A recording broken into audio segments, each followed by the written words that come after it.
मैनू मुश्किलात है अज ना बैठक ने ना इमरान साहब एदियां जेहड़ियां मेहरबानियां हो रही ने की मेहरबानी की इमरान खान ने, जरा थोड़ा दसो। मेहरबानी है तकलीफ भी दी है इसने, जो वादे किए जो गल्लां कीतियां कोई पूरी कोई कर ही नहीं सकिया है।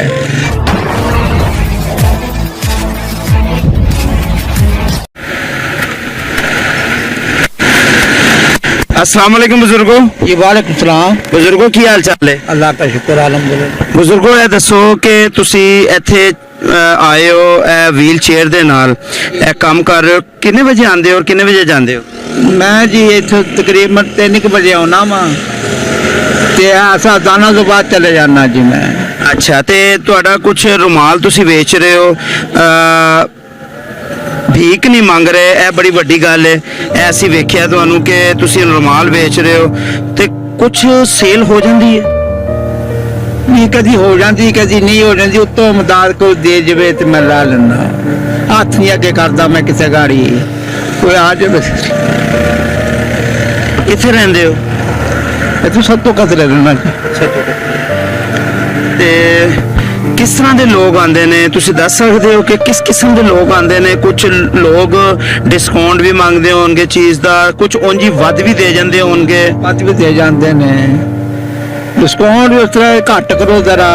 घर किन्ने जी है? मेरे जी असी है 4 जी हैं जी, मियाँ बीवी 2 बच्चे ने, छोटे ने, काम करने के लायक नहीं है। ते तुहाडी शादी कदों हुई सी जेडी छोटे बच्चे ने हले? वो जी लेट हुई मेरी शादी बहुत लेट हुई, उदो तकरीबन मेरी 40 साल की उम्र से जो मेरी शादी हुई। हाँ जी, ते लेकिन हालात जेडे मजदूरी किस तरह हुई तुहानू? ये जी बचपन दे विच टाइफाइड बुखार होया सीगा, उसकी वजह से मैं ये तरह मजदूर हो गया सीगा। ते कोई मुलाजमत, कोई नौकरी, कोई कारोबार? कोई नहीं, मेरा नौकरी नहीं, कारोबार नहीं, बल्कि घर का मकान भी नहीं है मेरा। किराए ते गया या किराए ते है। ते तुसी कोई अपील करना चाहते हो हुकूमत को या मुखैर हजरात को कि तुहाडी कोई हेल्प की जाए? हाँ जी, मैं तो कहना जी मेरी हेल्प की जाए, मैंने मकान मिल जाए सब तो बेहतर है। चलो कारोबार तो जो इस तरह का है, लेकिन मकान की मैंने बड़ी टेंशन है, किराया देना पैंदा, बिल देना पैंदा होएगा, बिजली दा, गैस दा, पानी दा। हाँ जी, हाँ जी बिल्कुल, बहुत मेरे मुश्किलात है। अज ना बैठक ने ना इमरान साहब एदियां जेहड़ियां मेहरबानियां हो रही ने। की मेहरबानी की इमरान खान ने, जरा थोड़ा दसो। मेहरबानी है कि तकलीफ भी दी है इसने, जो वादे किए जो गल्लां कीतियां कोई पूरी कोई कर ही नहीं सकिया है।